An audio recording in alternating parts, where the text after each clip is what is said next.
अस्सलाम वालेकुम। आज हम डिस्कस करेंगे रेस्पिरेशन फिजियोलॉजी। सबसे पहले आपको जो पता होना चाहिए इसके बारे में वो ये है कि रेस्पिरेशन क्या होती है। फिजियोलॉजिकल एक्टिविटी जो कम्प्लेक्स और कोऑर्डिनेटिंग प्रोसेसेस के मजमूए से होती है और जो होमियोस्टेसिस मेंटेन करने में हेल्प करती है। ठीक है, ये होगी डेफिनेशन। उसके बाद आपको पता होना चाहिए रेस्पिरेशन के फंक्शंस क्या होते हैं। ठीक है, तो रेस्पिरेशन के फंक्शंस हम डिस्कस कर लेते हैं। रेस्पिरेशन के फंक्शंस, सबसे पहला फंक्शन रेस्पिरेशन फंक्शंस। सबसे पहला फंक्शन जो आपको पता होना चाहिए ये है कि पुल्मोनरी वेंटिलेशन में रोल प्ले करता है। पुल्मोनरी वेंटिलेशन में, अब ये पुल्मोनरी वेंटिलेशन होती क्या है? टेकिंग इन ऑफ एयर और गिविंग आउट ऑफ एयर। मतलब कि इसके अंदर क्या होगा कि गैसेस का एक्सचेंज होगा, गैस एक्सचेंज, यह है पुल्मोनरी वेंटिलेशन। दूसरे नंबर पर जो आपको इसमें पता होना चाहिए वो ये है कि diffusion of carbon dioxide and oxygen. Diffusion of carbon dioxide and oxygen. ठीक है, कार्बन डाइऑक्साइड जो है वो एल्विलाई से बाहर जाएगी और ऑक्सीजन जो है वो एल्विलाई से ब्लड के अंदर जाएगी। ठीक हो गया। उसके बाद तीसरे नंबर पर transport of carbon dioxide and oxygen. Carbon dioxide और ऑक्सीजन का ब्लड और जो टिश्यूज वगैरह के अंदर जो है वो ट्रांसपोर्ट का एक मैकेनिज्म, ये भी रेस्पिरेशन के फंक्शन में शामिल है। उसके बाद है आपके पास रेगुलेशन ऑफ वेंटिलेशन, कि कैसे रेगुलेट करते हैं आप वेंटिलेशन के प्रोसेस को। ये चार फंक्शन है। एक हो गया रेस्पिरेटरी फंक्शन में pulmonary ventilation, diffusion of carbon dioxide and oxygen, transport of carbon dioxide and oxygen और रेगुलेशन ऑफ वेंटिलेशन। ठीक हो गया, ये आपके चार प्रोसेस जो है वो डिस्कस हो गए। अब हम डिस्कस करते हैं कि मसल्स कौन कौन से इन्वॉल्व होते हैं इंस्पायरेशन और एक्सपायरेशन के अंदर। ओके, अब हम डिस्कस करते हैं इंस्पायरेशन और एक्सपायरेशन में डिफरेंसेस क्या है।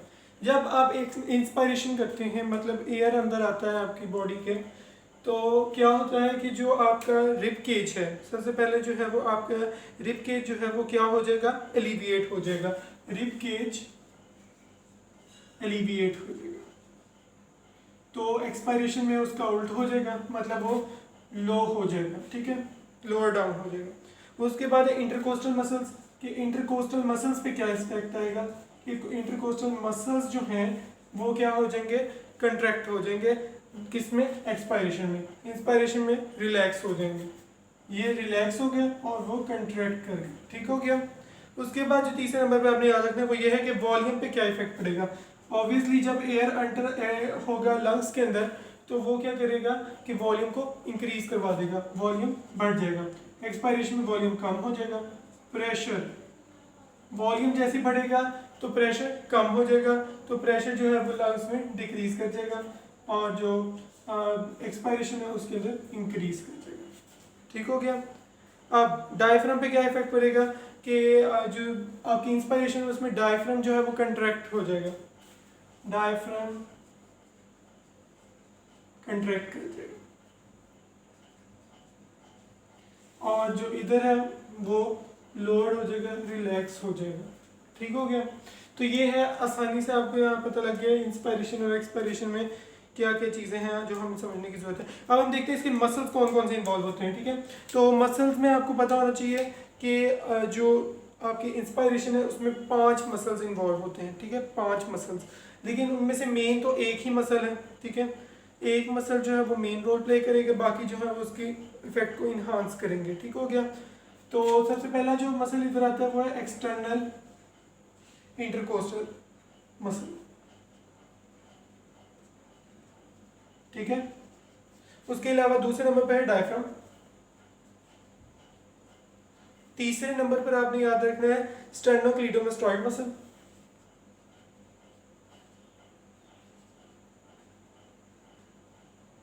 और जो चौथे नंबर पर है वो याद रखना है एंटीरियर सिराटस, एंटीरियर सिराटस मसल आ जाता है।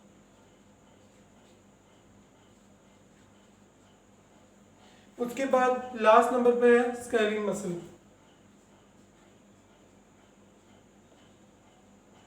अब इनमें से जो मेन मसल है जिसका बहुत रोल है वो आपने याद रखना है डायफ्राम का। डायफ्राम का बहुत रोल है, मेन रोल इसका है। बाकी जो है वो असेसरी मसल्स।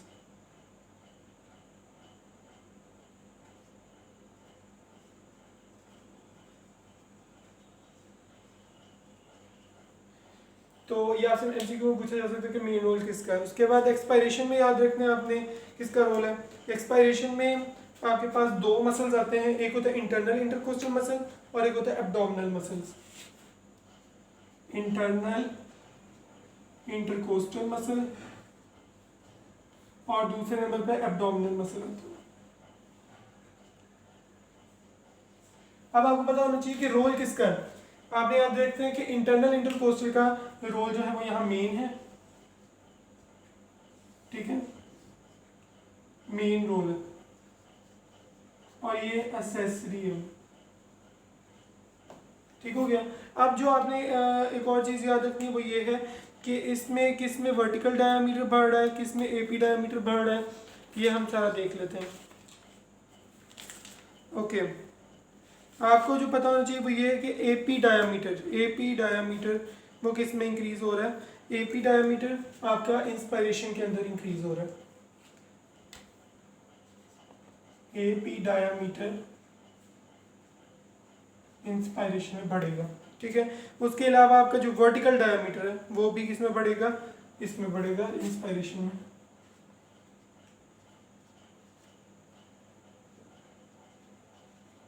ठीक है, इसको अगर आपने बड़े अच्छे तरीके से समझना है तो हम अब एक डायग्राम देखते हैं, उसमें आपको इसको बड़े अच्छे तरीके से मैं समझाता हूँ।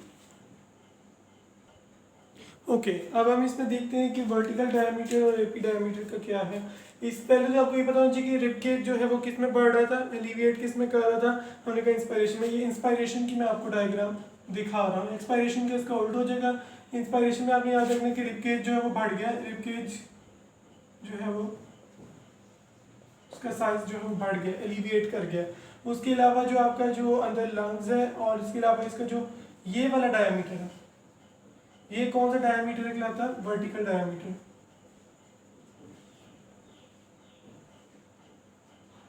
ये भी बढ़ जाएगा इसमें, ठीक है। और जो आपका ये वाला है डायमीटर, ये कहलाता है आपका डायमीटर एबी डायमीटर, ये भी इसमें बढ़ जाएगा, ठीक है। तो ये जब इंस्पायरेशन में बढ़ रहे हैं तो एक्सपायरेशन में क्या होंगे, कम हो जाएंगे, ठीक है। और जब रिबकेज बढ़ रहा है इसमें तो एक्सपायरेशन में जो है वो कम हो जाएगा। ओके, अब हम देखते हैं कि लंग्स फ्लोटिंग किस तरह है। सबसे पहले तो आपको पता होना चाहिए कि जो आपका प्लूरल फ्लूइड है, वो प्लूरल फ्लूइड जो है वो लंग्स को सराउंड करके रखता है, जिसकी वजह से लुब्रिकेशन प्रोवाइड करता है लंग्स को, कि वो जो है वो आसानी से एक्सपैंड कर सकें और उनको कोई इतना खासा डैमेज ना आए, ठीक है। उसके अलावा दूसरे नंबर पे जो आपको पता होनी चाहिए बात वो ये है कि इनकी अटैचमेंट्स जो है, कि इनकी चेस्ट कैविटी और लंग्स के दरमियान कोई अटैचमेंट नहीं है। Lungs is freely floating in the chest cavity, ठीक है। एक जगह बस जो है वो अटैचमेंट होती है, इसको मीडिया स्टर्नम कहते हैं, स्टीनम। तो वो कहते हैं ये जो mid of the chest cavity, वहाँ जाके सिर्फ एक छोटी सी अटैचमेंट होती है लंग्स और चेस्ट कैविटी के दरमियान, अदरवाइज कोई अटैचमेंट लंग चेस्ट कैविटी और लंग्स के दरमियान नहीं होती। तो ये आपको एमसीक्यू में आ सकता है, बात पूछी जा सकती है। उसके अलावा कॉन्टिन्यूस सक्शन के, कॉन्टिन्यूस सक्शन जो है वो मेंटेन रखते हैं कि जो लिम्फेटिक्स होती हैं अराउंड प्लूरल कैविटी, ठीक है, वो कैविटीज़ में जो है वो कॉन्टिन्यूस सक्शन होती है फ्लूइड की, जो है वो लिम्फेटिक्स ले लेते हैं। और इस तरह जो है वो नेगेटिव सक्शन जो है वो मेंटेन रखती है, नॉर्मल सक्शन जो है वो मेंटेन रहती है, जिसकी वजह से आसानी से लुब्रिकेशन भी प्रोवाइड होती रहती है और जो चेस्ट कैविटी एक्सपैंड भी करती रहती है और कंट्रैक्ट भी करती रहती है। सो ये भी कॉन्टिन्यूस सक्शन का भी रोल इसमें आता है। तो ये तीनों वजूहात की वजह से लंग जो है वो फ्लॉट कर रहा होता है।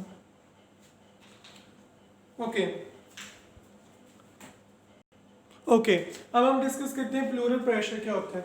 वो प्रेशर जो फ्लूइड पे लगता है बिटवीन आपकी जो प्लूरा है, आपकी लंग्स की प्लूरा वो और चेस्ट वॉल की प्लूरा के दरमियान, मतलब कि जो फ्लूइड पर आपका प्रेशर लग रहा है लंग्स की प्लूरा और चेस्ट वॉल की प्लूरा के दरमियान, इसको आप प्लूरल प्रेशर कहते हैं, ठीक है। अब आपको पता होना चाहिए कि जो नॉर्मल सक्शन, हमने पहले भी डिस्कस किया कि कॉन्टिन्यूस सक्शन होती रहती है, जिसकी वजह से नॉर्मल सक्शन मेंटेन रहती है और स्लाइड नेगेटिविटी आ जाती है प्रेशर के अंदर, ठीक है।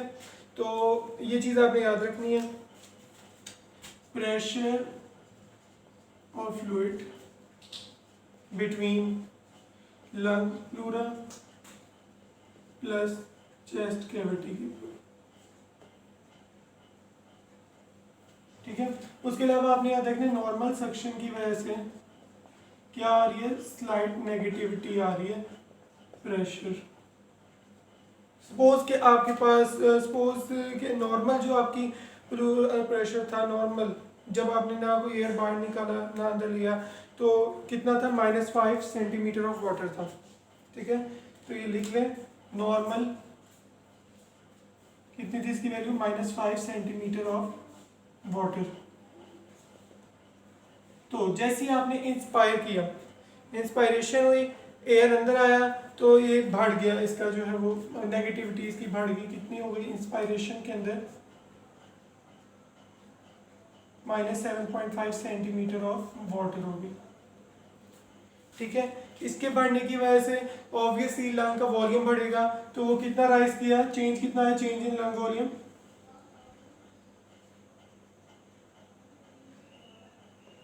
0.5 मिलीलीटर आ गया। ठीक है, अब हम देखते हैं इसको डायग्राम के जरिए, ग्राफ के जरिए हम समझते हैं कि किस तरह से ये बढ़ता है प्लूरल प्रेशर, चेंज किस तरह आती है, ये डायग्रामेटिकली हम इसको रिप्रेजेंट करते हैं।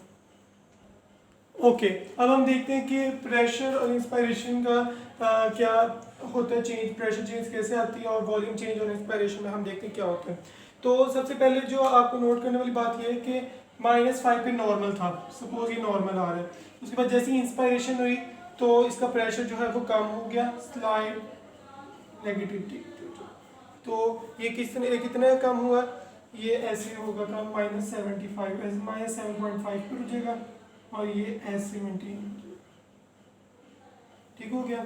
और जो आपका वॉल्यूम चेंज आया वो पहले 0 पर था, उसके बाद वो ऐसे हो गया, ये आपकी इंस्पायरेशन के दरमियान की कर्व है। ठीक है, इंस्पायरेशन के दरमियान इतना ही कर्व आता है आपके पास।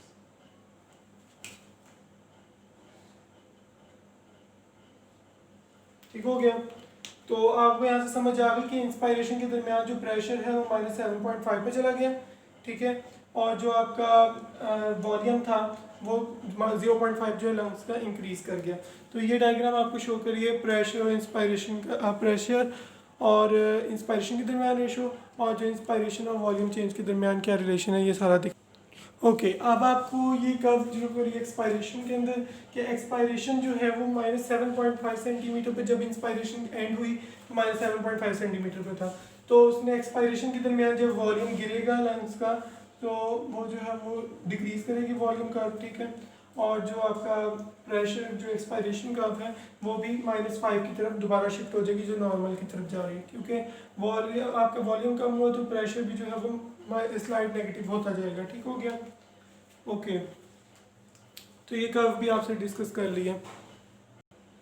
ओके, अब हम देखते हैं एल्व्यूलर प्रेशर क्या होता है।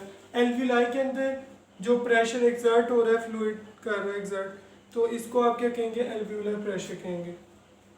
ठीक है, उसके बाद जो आपने याद रखना है कि सॉरी एक बात मैं भूल गया, कि जो एल्व्यूलर प्रेशर है वो कौन एग्जर्ट कर रहा है, एयर एग्जर्ट कर रहा है, फ्लूइड नहीं, एयर एग्जर्ट कर रहा है। तो उसके बाद जो आपने याद रखना है वो ये है कि अगर एक एयर फ्लो नहीं हो रहा है, कोई भी एक्सचेंज एयर का नहीं हो रहा है, तो जो आपका एयर फ्लो है वो एल्व्यूलर प्रेशर जो है वो एल्व्यूलर प्रेशर किसके इक्वल हो जाएगा, एटमॉस्फेरिक प्रेशर के इक्वल हो जाएगा। ठीक है, एटमॉस्फेरिक प्रेशर के इक्वल हो जाएगा, जो किसके इक्वल है, 0 सेंटीमीटर के इक्वल है। ठीक है, कब है, नो एयर फ्लो। ठीक है, और जब इंस्पायरेशन होगी, इंस्पायरेशन के दरमियान क्या होगा कि ये जो है -1 सेंटीमीटर जो है वो मतलब नेगेटिव में चला जाएगा ये प्रेशर। ठीक है, -1 सेंटीमीटर हो जाएगा। ठीक है, ओके, क्लियर हो गया। तो इससे क्या है कि जो आपका एयर जो है वो कितना ऐड हुआ, 0.5 लीटर जो है वो एयर हमारे लंग्स में एंटर होगा, जिसकी वजह से कितना प्रेशर हो गया एल्व्यूलर, -1 सेंटीमीटर हो गया। अगर एक्सपायरेशन होगी, एक्सपायरेशन होगी तो क्या होगा कि +1 सेंटीमीटर का प्रेशर चेंज आएगा, एल्व्यूलर प्रेशर, और ये क्या होगा कि 0.5 लीटर जो आया था वो बाहर निकल जाएगा। अब हम देखते हैं कि प्रेशर जो है उसका क्या रिलेशन। सबसे पहले हम देखते हैं वॉल्यूम। वॉल्यूम हमने कहा कि 0 से बढ़ेगा, इस तरह आएगा कर्व।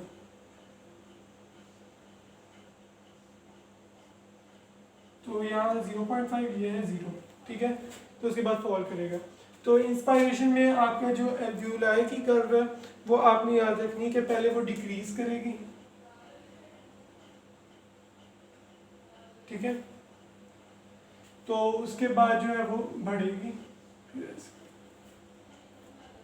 ठीक हो गया कि वो पहले स्लाइड नेगेटिव की तरफ जाएगा, उसके बाद वो इंक्रीज करेगा। जैसे देखें ये आपका 0 था पॉइंट, 0 कितना हो गया -1 +1, ठीक है, ये ऐसे होगा। एक्सपायरेशन के दौरान +1 में चेंज हो गया और जो इंस्पायरेशन है उसके दौरान -1 में चेंज हो गया। तो ये आपको प्रेशर कर्व भी शो कर दी गई है। ओके, ये आपका एल्व्यूलर प्रेशर भी यहाँ कंप्लीट हो गया। ओके, अब हम डिस्कस करते हैं ट्रांसपुल्मोनरी प्रेशर। एल्व्यूलर प्रेशर और प्लूरल प्रेशर के दरमियान जो डिफरेंस होता है उसको आप ट्रांसपुल्मोनरी प्रेशर कहते हैं। अब ये जो ट्रांसपुल्मोनरी प्रेशर है इसका दूसरा नाम आपको आना चाहिए, वो है रिक्वायल प्रेशर। इससे क्या मुराद है कि जो हमारे लंग्स में इलास्टिक फोर्सेस होती हैं, इलास्टिक फोर्सेस जो है वो लंग्स को किस तरह कोलैप्स कराने की कोशिश करती हैं हर इंस्टेंट ऑफ रेस्पिरेशन पर, at each instant of respiration, collapsing ability lungs by elastic forces, ये कहलाती है रिक्वायल प्रेशर, ठीक है, ये आपका रिक्वायल प्रेशर कहलाता है। अब जो आपको थोड़ा बहुत पता होना चाहिए वो ये है कि जो आपका एल्व्यूलर प्रेशर और जो आपका जो प्लूरल प्रेशर है, ये दोनों के नाम चेंज भी हो सकते हैं, मतलब कोई और नाम से भी इनको पुकारा जा सकता है। तो आप कह सकते हैं इंटर एल्व्यूलर प्रेशर को, जो एल्व्यूलर प्रेशर है उसको आप पुल्मोनरी प्रेशर भी कह सकते हैं, और इसके अलावा जो प्लूरल प्रेशर है उसको आप जो है थोरेसिक प्रेशर भी कह सकते हैं, ठीक है। ये याद रखिएगा, ये थोरेसिक प्रेशर और जो एल्व्यूलर प्रेशर है वो कहलाएगा पुल्मोनरी प्रेशर।